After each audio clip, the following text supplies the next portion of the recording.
If there's a brand listening to this, how can they use data to personalize and optimize?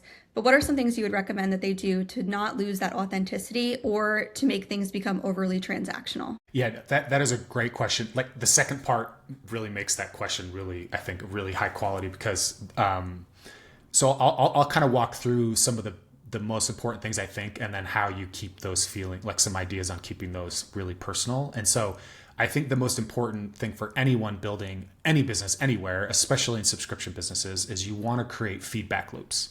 So we're always operating in a vacuum. Like I'm running my event business and my consulting business, and I'm constantly wondering, like, do people care about this? Do people want me to do this? Right. So sometimes that's gut, but I do everything I can to try to get feedback. So in a feedback loop in a business, I'm doing things like post-purchase surveys, like what brought you to the store today? Why? And I'll use protein powder again as a great example of this because people buy protein powder for so many reasons. I could be bulking. I could be in a bulk phase. I could be using it as meal replacement. I could be using it for weight loss. Like there's all these different reasons to be taking that. I'm worried about bone density, health, all that stuff.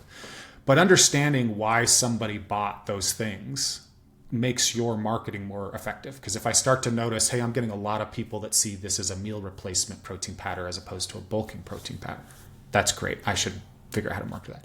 So I've got post-purchase surveys. I've got regular emails that I'm sending to people, say, as a check-in to ask them about questions related to their experience, what we could be doing better. I've got cancellation surveys when somebody goes to cancel my service.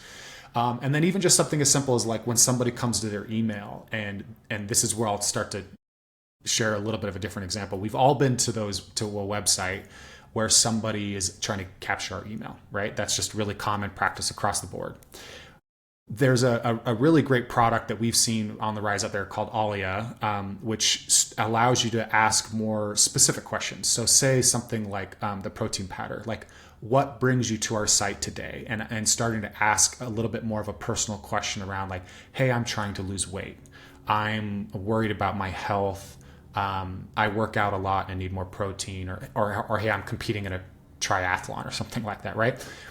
When we start to ask more questions like that, then it can feel, we can start to make those feel much more personal because I'm not just asking this to get your data. I'm asking this because I'm trying to show you what you want to have happen. And I think sometimes as sellers, we forget that people really just want us to help navigate them to what the thing that they need, or if what we do or what we offer is what works for them. And so if you think about those touch points, these are opportunities to gather information. So that's data, that's feedback we can use in our business, but this is also information, an opportunity for us to demonstrate that like we're real people and that we care about your problems. And so like a really classic one is on this check-in survey. I've seen it done a lot of different ways, like, smiley face, no smile or frown, and then frowny face. Pick which one matches how we've done so far. Or rank us on 1 to 10. How have we done? And if it's like, say, up to 6 or 7, or if it's a frowny face, then I trigger my customer experience team or customer success team reaches out personally to find out what more we could do to make it better, right? Or if it's really, really great, okay, you really, really like us, that's a great time to introduce an additional product or service that we have that we think might be helpful for you. So that's why I think if you get into those touch points where we're looking for feedback, and it's not just transactional, as you're saying, but I'm looking for ways to both make it feel like it's something more useful to you. I can offer education, but what also am I going to do with that data after the fact makes those things feel like really, really powerful for the end consumer.